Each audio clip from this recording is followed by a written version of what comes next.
அரசியல் பேக்ரவுண்டால ரிங்கு சிங் சுக்மன் கில்லை நீக்கிட்டு சேர்க்கப்பட்டாரா? ஐபிஎல்லின் முழு கோடிகளை அனுபவிக்க முடியாத கேமரான் கிரீன். ஐபிஎல் எனர்ஜி ஸ்டார்ட் ஆகுது. T20 இந்தியாவின் அடுத்த கேப்டன் ஸ்ரேயாஸ் ஐயர் ஒன்டே மேட்ச்ல விளையாடுவாரா மாட்டார்? டாப் 10 அதிக கோடிகள்ல வாங்கப்பட்ட ஐபிஎல் ஸ்ரேயாஸ் ஐயர் ஒன்டே மேட்ச்ல விளையாடுவாரா மாட்டாரா? அதற்கு இப்ப தகவல் பாத்தீங்கன்னா கிடைச்சிருக்குங்க.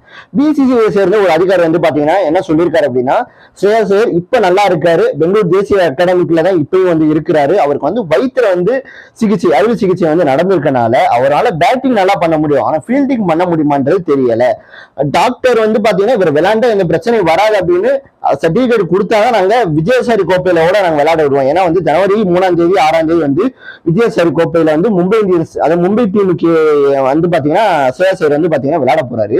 அதுல நல்லா விளையாண்டாத்தான் 11ஆம் தேதி ஒன்டே மேட்ச்ல நியூசிலாந்துக்கு எதிராக பாத்தீங்கன்னா விளையாடுவாரு அப்படின்னு பாத்தீங்கன்னா சொல்லியிருக்காங்க. இந்தியா T20 கேப்டன் யாரு? நிறைய பேர் கொஞ்ச நாளுக்கு முன்னாடி சுக்மன் கில் பாத்தீங்கன்னா சொல்லிக்கிட்டு இருந்தாங்க.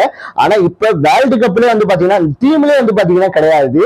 அதனால இப்ப யாரு அப்படின்னு எல்லா சைடும் கேட்கப்பட்டுக்கிட்டு இருக்கு. நிறைய பேர் என்ன சொல்றாங்கன்னா, வட்டாரத்துல இருந்து கிடைச்ச தகவல் படி பாத்தீங்கன்னா ஹேட்ரிக் பாண்டியா பாத்தீங்கன்னா கேப்டனா இருப்பாரு அப்படின்னு நிறைய பேரால சொல்லப்படுது. அதற்கு காரணம் என்னன்னா, சூரியகுமார் யாதவ் பாத்தீங்கன்னா கிட்டத்தட்ட பாத்தீங்கன்னா அவரோட கிரிக்கெட் கரியர்ல பாதி தூரத்தை எட்டிட்டாரு. 35 வயதாயிருச்சு. அதனால வயது காரணமா பாத்தீங்கன்னா ஹேட்ரிக் பாண்டியா போடுவாங்க. ஏன்னா ஹேட்ரிக் பாண்டியாவுக்கு 32 வயது ஆகுது. அது மட்டும் இல்லைங்க, ஆல்ரவுண்டர் அளவுல பெர்ஃபார்மன்ஸ்ல சூப்பரா இருக்காரு. கேப்டன்ஷிப் நல்லா பண்றாப்புல, ஃபீல்டிங் அதே மாதிரி பவுலிங் சூப்பரா பண்றாரு, பேட்டிங் பண்றாரு. இப்படி எல்லாத்துலயும் பெஸ்ட் இருக்கிறதுனால ஹேட்ரிக் பாண்டியாவை கேப்டனா பாத்தீங்கன்னா போடுறதுக்கு அதிகபட்ச வாய்ப்பு இருக்கு. ஐபிஎல் எனர்ஜி ஸ்டார்ட் ஆகுது. டேட் பாத்தீங்கன்னா இந்த டீம் அதாவது இந்த 10 டீமுகளுக்கு மட்டும் இந்த தகவலை பாத்தீங்கன்னா பிசிசிஐ அனுப்பிச்சிருக்காங்களாம். அதன்படி பாத்தீங்கன்னா மார்ச் 26ஆம் தேதி தொடங்கி மே 31ஆம் தேதி வரைக்கும் ஐபிஎல் நடக்கும் அப்படின்னு பாத்தீங்கன்னா சொல்லியிருக்காங்க. இதுல இன்னொரு மிகப்பெரிய ஒரு குழப்பம் என்னன்னு வச்சுக்கோங்களேன், நம்ம சின்னசாமி ஸ்டேடியம் இருக்கு பாத்தீங்கன்னா, அதாவது போன ஐபிஎல் சாம்பியன்ஸ் பெங்களூர் தான் ஜெயிச்சிருக்காங்க. அப்ப எந்த டீம் ஜெயிச்சிச்சோ அந்த கிரவுண்ட்ல இருந்து தான் மேட்ச் ஸ்டார்ட் பண்ணுவாங்க. அப்படி இந்த பெங்களூர் சின்னசாமி ஸ்டேடியத்துல போன வாட்டி செலிப்ரேஷன் பண்ணும்போது ஏகப்பட்டவர் இறந்தாங்க. அதனால இந்த ஸ்டேடியத்தை பேன் பண்ணணும், வேற இடத்துல ஸ்டேடியம் கட்டி அங்கே மேட்ச் நடத்தணும் அப்படின்னு பேச்சு நடந்துகிட்டு இருந்துச்சு. ஆனா இப்ப பாத்தீங்கன்னா எங்க மேட்ச் ஃபர்ஸ்ட் மேட்ச் ஸ்டார்ட் ஆக போகுது அப்படின்றதுல ஒரு குழப்பம் இருக்குன்னு பாத்தீங்கன்னா தகவல் பாத்தீங்கன்னா வெளியாயிருக்கு. அது சின்னசாமி ஸ்டேடியமா இல்ல வேற ஸ்டேடியத்தை வைக்க போறாங்களா அப்படின்றது தெரியும். மும்பை இந்தியன்ஸ், ஹைதராபாத், சென்னையும் 3 டீம் அடிச்சுக்கிட்டு அந்த பிளேயரை வாங்கணும் கோடிகளை ஏத்திக்கிட்டே போனாங்க. ஆனா சைடு கேப்ல கொல்கத்தா அந்த பிளேயரை பாத்தீங்கன்னா 25 கோடி 20 லட்சத்துக்கு வாங்கியிருந்தாங்க. வேற யாரு? கேமரன் கிரீன் தான்.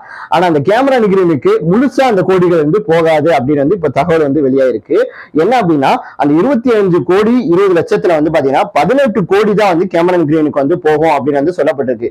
என்னென்ன காரணம் அப்படின்னு கேட்டீங்கன்னா, பிசிசி இப்ப ஒரு புதுசா ஒரு ரூல்ஸ் கொண்டு வந்திருக்காங்கன்னா, ஃபாரின் பிளேயர்ஸ் மேக்ஸிமம் பிரைஸ் 18 கோடி தானா, ஃப்ரீ பிரைஸ் அப்படின்னு பாத்தீங்கன்னா சொல்றாங்க. அதாவது சிம்பிளா உங்களுக்கு புரியுற மாதிரி சொல்லணும்னா, இப்ப கொல்கத்தா பாத்தீங்கன்னா கேமரன் கிரீனை 25 கோடி 20 லட்சத்துக்கு எடுத்திருக்காங்க.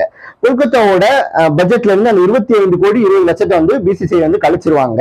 ஆனா அந்த 25 20 லட்சத்துல பாத்தீங்கன்னா 18 கோடி தான் கேமரன் கிரீனுக்கு போகும். இந்த 7 கோடி 20 லட்சம் பாத்தீங்கன்னா பிசிசிஐ பாத்தீங்கன்னா எடுத்துக்கிடுவாங்க. இது இவருக்கு மட்டும் கிடையாது, எல்லா ஃபாரின் பிளேயருக்கும் இந்த ரூல்ஸ் தான் பாத்தீங்கன்னா அவைலபிள் ஆகும் அப்படின்னு சொல்லப்பட்டிருக்கு. பாவங்க மனுஷன். நேத்துல இருந்து இந்தியா முழுக்க இந்த நியூஸ் தாங்க பரவலா பேசப்பட்டுக்கிட்டு இருக்கு. அதாவது அரசியல் பேக்ரவுண்ட் மூலியமா தான் ரிங்கு சிங் இந்தியா டீம்ல சேர்ந்திருக்காரு. வேர்ல்டு கப் டீம்ல சுக்மன் கில்லை விளக்கிட்டாங்க அப்படின்னு பல பேரால் பேசப்பட்டிருக்கு. என்ன காரணம்? ஆக்சுவலா பாத்தீங்கன்னா பிசிசியோட துணை தலைவர் இருக்காரு பாத்தீங்கன்னா ராஜேஷ் சுக்லா, அவரும் ரிங்கு சிங்கும் ஒரே ஊரை சேர்ந்தவங்களாம், அதாவது உத்தரப்பிரதேசத்தை சேர்ந்தவங்களாம்.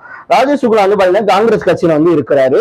அதே மாதிரி ரிங்கு சிங்கோட வருங்கால மனைவி ஒரு கட்சியில பாத்தீங்கன்னா உறுப்பினரா இருக்கிறாங்க.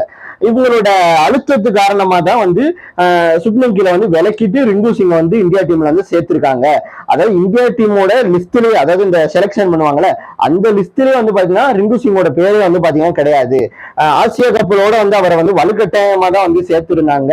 அப்படி பாத்தீங்கன்னா நிறைய பேர் நேத்துல இருந்து இன்ன வரைக்கும் பரவலா வந்து பேசிக்கிட்டு இருக்காங்க. மக்களே எனக்கு தெரிஞ்ச தகவல் படி நான் ஒண்ணு சொல்ல விரும்புகிறேன். இதுல கிரிக்கெட், இந்த இந்திய கிரிக்கெட் டீம்ல பாவப்பட்ட ஜம்மா வந்து யார் அப்படின்னு கேட்டீங்கன்னா சஞ்சு சாம்சனும் இந்த ரிங்கு சிங் தாங்க. இப்ப சுக்மன் கில் வந்து இப்ப போன T20 மேட்ச் இருக்கு பாத்தீங்கன்னா, இந்த சவுத் ஆப்பிரிக்கா இந்தியா மேட்ச், அதுல ஒண்ணுலயுமே வந்து பாத்தீங்கன்னா ஒழுங்காவே விளையாடல. அதுக்கு அந்த மேட்ச் மட்டும் கிடையாதுங்க, இதுக்கு முன்னாடி நடந்த எந்த T20 மேட்ச்லயுமே சுக்மன் கில் வந்து பாத்தீங்கன்னா ஒழுங்காவே வந்து பாத்தீங்கன்னா விளையாடல. இப்ப ரிங்கு சிங்கோட புள்ளி தகவல் படி பாத்தீங்கன்னா 35 மேட்ச் வந்து T20 மேட்ச் வந்து விளையாண்டுருக்காப்ல. அதெல்லாம் 550 ரன் வந்து பாத்தீங்கன்னா குமிக்கப்பட்டிருக்கு. ஸ்ட்ரைக் ரேட் வந்து பாத்தீங்கன்னா 167 வந்து பாத்தீங்கன்னா வச்சிருக்காப்ல. ஆவரேஜ் வந்து பாத்தீங்கன்னா 47 ரன் வந்து பாத்தீங்கன்னா வச்சிருக்காப்ல. ரிஷப் பண்ட்டை தூக்கிட்டு இஷான் கிஷானை நிரந்தரமா வந்து ஒன் டே மேட்ச்ல வந்து விளையாட வைக்க போறாங்களா. இப்ப நடக்க போற New Zealand versus India one day மேட்ச்ல கூட வந்து 3 ஒன் டே மேட்ச்ல இஷான் கிஷானை வந்து பாத்தீங்கன்னா விளையாட வைக்க போறாங்களா ரிஷப் பண்ட்டை வந்து தூக்கிட்டு. ரிஷப் பண்ட் வந்து பாத்தீங்கன்னா கடந்த ஆட்டங்கள்ல வந்து ஒழுங்காவே வந்து விளையாடல, ரொம்பவே வந்து ஃபார்ம் அவுட்ல இருக்கிறதுனால இஷான் கிஷான் வந்து விளையாட வச்ச போறதா சில தகவல் வந்து பாத்தீங்கன்னா வெளியாயிருக்கு. 26 IPL அதிக கோடிகள்ல வாங்கப்பட்ட பிளேயர்ஸ் யாரு? டெல்லி கேபிட்டல்ஸோட அக்சர் பட்டேல் வந்து பாத்தீங்கன்னா 16 கோடி 50 லட்சத்துக்கு தக்க வைக்கப்பட்டிருக்காரு. மும்பை இந்தியன்ஸோட பும்ரா வந்து பாத்தீங்கன்னா 18 கோடிக்கு தக்க வைக்கப்பட்டிருக்காரு. ரஷித் கான் வந்து பாத்தீங்கன்னா குஜராத் டீமால வந்து 18 கோடிக்கு தக்க வைக்கப்பட்டிருக்காரு. ராஜஸ்தான் ராயல்ஸ் வந்து பாத்தீங்கன்னா ஜெய்ஸ்வால வந்து 18 கோடிக்கு வாங்கியிருக்காங்க. அதே மாதிரி வந்து பாத்தீங்கன்னா சஞ்சு சாம்சனை சென்னை சூப்பர் கிங்ஸ் வந்து பாத்தீங்கன்னா 18 கோடிக்கு வாங்கியிருக்காங்க. அதே மாதிரி ராயல் சேலஞ்சர்ஸ் பெங்களூர் வந்து பாத்தீங்கன்னா விராட் கோலி அவர்களை வந்து பாத்தீங்கன்னா 21 கோடிக்கு தக்க வச்சிருக்காங்க. பஞ்சாப் ஸ்ரேயஸ் ஐயரை 26 கோடி 75 லட்சத்துக்கு வந்து பாத்தீங்கன்னா தக்க வச்சிருக்காங்க.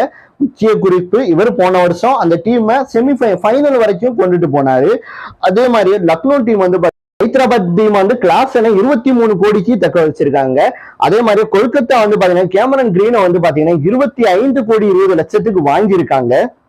ரிஷப் பண்ட்டை கிட்டத்தட்ட வந்து பாத்தீங்கன்னா 27 கோடிக்கு வந்து தக்க வச்சிருக்காங்க. இந்த லிஸ்ட்ல வந்து ஃபர்ஸ்ட் இருக்கக்கூடிய ஆள் வந்து பாத்தீங்கன்னா யார் அப்படின்னா அது ரிஷப் பண்ட் தான்.